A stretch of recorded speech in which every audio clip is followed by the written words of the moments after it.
ایک بار جنگل میں بہت تیز ہوا چل رہی تھی۔ اس ہوا سے بچنے کے لیے ایک سیال پیڑ کے نیچے کھڑا ہو گیا۔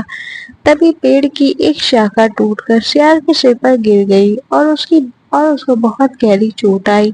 چوٹ لگنے کے بعد سیال گھبرا کر اپنی غار میں چلا گیا۔ چوٹ اتنی گہری تھی کہ اس کا اثر بہت دنوں تک رہا، جس کی وجہ سے سیال اپنے کھانے کے لیے شکار پر نہیں جا سکا۔ اتنے دن کھانا نہیں کھانے کی وجہ سے سیال بہت کمزور ہو رہا تھا۔ اتنے دن بھوکے بیتے جانے کے بعد سیال کو ایک دن بہت تیز بھوک لگی اور تبھی اس کے سامنے ہرن دکھائی دیا۔ اس کا شکار کرنے کے لیے سیال ہرن کے پیچھے بہت دیر تک دوڑا، لیکن کمزور ہونے کی وجہ سے وہ جلدی تھک گیا اور اس کو مار کے کھا نہیں سکا۔ ایسے ہی سیال پورے دن بھوکا پیاسا رہا اور کہیں بھی اس کو مرا جانور تک نہیں ملا جس سے اس کا پیٹ بھر سکے۔ اداس سیال کھانے کی امید سے گاؤں کی اور بڑھ گیا تاکہ وہاں کوئی چھوٹی جانور بکری یا مرغا کا بچہ کھانے کو مل جائے جس سے پیٹ بھر کر وہ اپنی رات کاٹ سکے۔ گاؤں پہنچ کر سیال جب اپنا شکار ڈھونڈ رہا تھا تبھی اس کو نظر کتوں کی جھنڈ پر پڑی جو اس کی طرف آ رہے تھے۔ یہ دیکھ کر سیال کو کچھ سمجھ نہیں آ رہا تھا اور وہ بھاگتے ہوئے دھوبیوں کی بستی میں پہنچ گیا۔ کتے لگاتار اس کی طرف بھونک رہے تھے اور اسے دوڑا رہے تھے۔ کتے سے بچنے کے لیے سیال دھوبی کے رکھے ہوئے ڈرم میں جا کر چھپ گیا جس میں نیل گھلی ہوئی تھی۔ کتے کو جب سیال دکھائی نہیں دیا تو وہ وہاں سے چلے گئے۔ سیال ڈر کی وجہ سے پوری رات ڈرم میں چھپا رہا اور جب وہ صبح باہر نکلا تو اس کا پورا شریر نیلا ہو گیا تھا۔ اپنے آپ کو نیلا دیکھ کر سیال کے دماغ میں ایک چالاکی بھرا وچار آیا اور وہ واپس جنگل میں آ گیا۔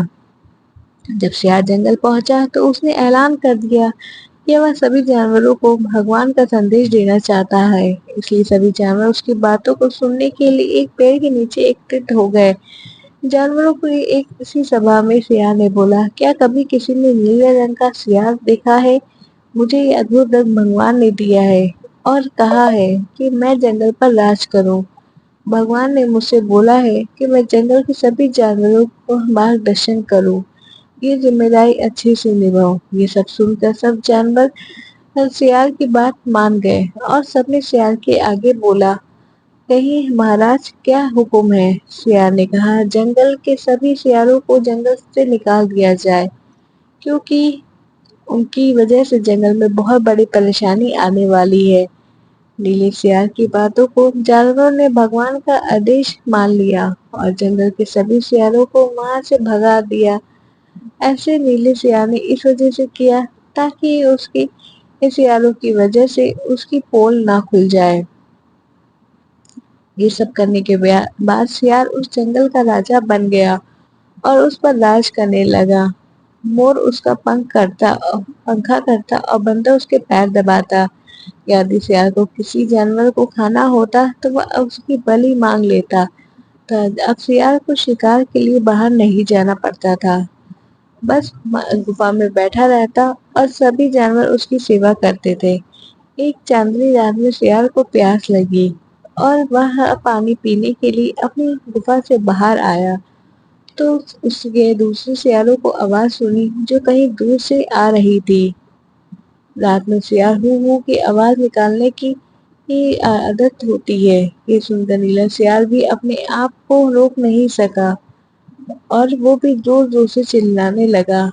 یہ شور سن کر جنگل کے سبھی جانور جاگ گئے اور انہوں نے نیلے سیال کو ہو کی آواز نکالتے ہوئے دیکھ لیا اور ان سب کو اس کو سچ پتا چل گیا اور وہ سمجھ گئے کہ سیال نے انہیں بے وقوف بنایا ہے۔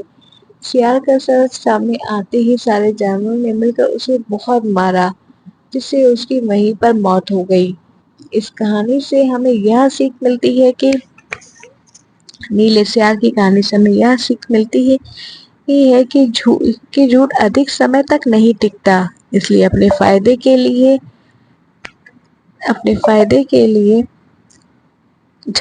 جھوٹ کا سہارا نہیں لینا چاہیے کیونکہ اس کا پریڑام آپ کو سوئم بھگتنا پڑتا ہے۔